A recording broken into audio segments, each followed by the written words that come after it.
राधे राधे। वृंदावन में निधिवन में आपका स्वागत है। आज मैं आपको निधिवन का ये सबसे मुख्य द्वार है जिसके दर्शन कराने वाली हूँ। अंदर जाने के बाद दो द्वार पड़ते हैं, एक प्रवेश द्वार है, एक निकास द्वार है। ये देखिए, अंदर जाने के बाद सेम दो द्वार पड़ते हैं, एक से भीतर जाया जाता है, दूसरे से निकल के आया जाता है।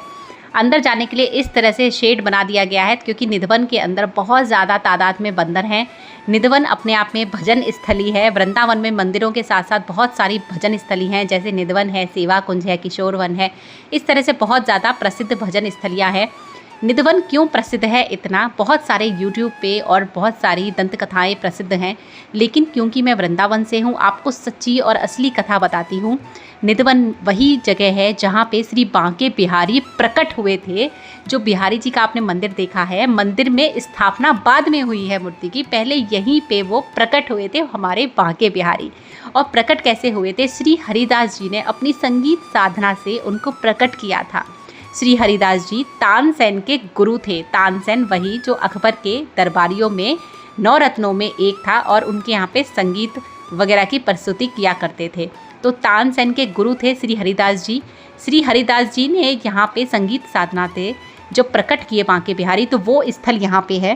साथ में श्री हरिदास जी के गोपी के रूप में तानपुरा लेके समाधि स्थल भी यहीं पर है।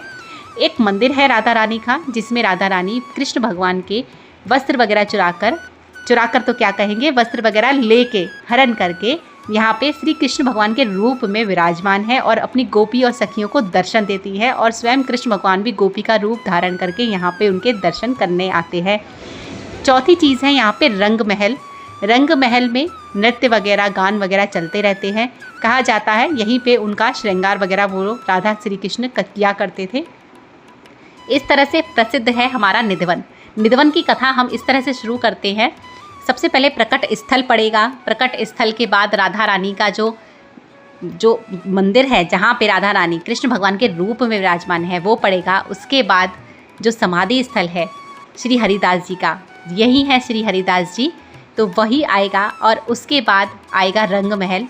तो कहानी शुरू होती है, कथा प्रारंभ होती है जब अकबर जो था राजा दिल्ली में शासन करता था। तो अकबर ने बैठे बैठे एक दिन ऐसे ही सोचा और दिमाग लगा के कहा, तानसेन तुम इतना मधुर गाते हो, तुम्हारे भी तो गुरु रहे होंगे। तानसेन ने कहा, जी हाँ, मेरे गुरु थे श्री हरिदास जी जो वृंदावन में रहते हैं, अभी भी विराजमान हैं और जो भक्ति भाव से भगवान पूजन वगैरह करते हैं, भगवान श्री कृष्ण के अनन्य भक्त हैं और वृंदावन के निधिवन क्षेत्र में वो रहते हैं। अकबर ने कहा, मुझे उनके दर्शन करने हैं। उन्होंने कहा, तानसेन ने, कि उनके दर्शन करने के लिए आपको वहीं जाना पड़ेगा और वहाँ पे चल के वहाँ तक जाना पड़ेगा, क्योंकि वृंदावन उस समय पूरा घना वनों का क्षेत्र था। वृंदावन में कुछ एक आदि लोग रहा करते थे जो भगवान के भजन पूजन आदि किया करते थे। उस समय के वृंदावन और आज के वृंदावन में तो ज़मीन आसमान का फ़र्क है। तो अकबर ने इच्छा जताते हुए कहा, कोई बात नहीं, मुझे तुम वृंदावन लेके चलो।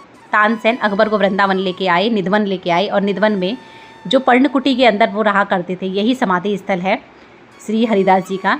तो उन्होंने कहा कि जो पर्णकुटी में रहते थे, तो वो अकबर जो था वो पर्णकुटी के बाहर रुके और तानसेन अपने गुरु से मिलने गए। उन्होंने देखा कि उनके गुरु को तो बहुत ज़्यादा तबीयत ख़राब है, उनको बुखार है, ताप है, ज्वर है। उन्होंने अपने गुरु से विनती की कि ये दिल्ली के राजा है अकबर, बाहर खड़े हैं और आपके दर्शन मात्र के लिए आए हैं।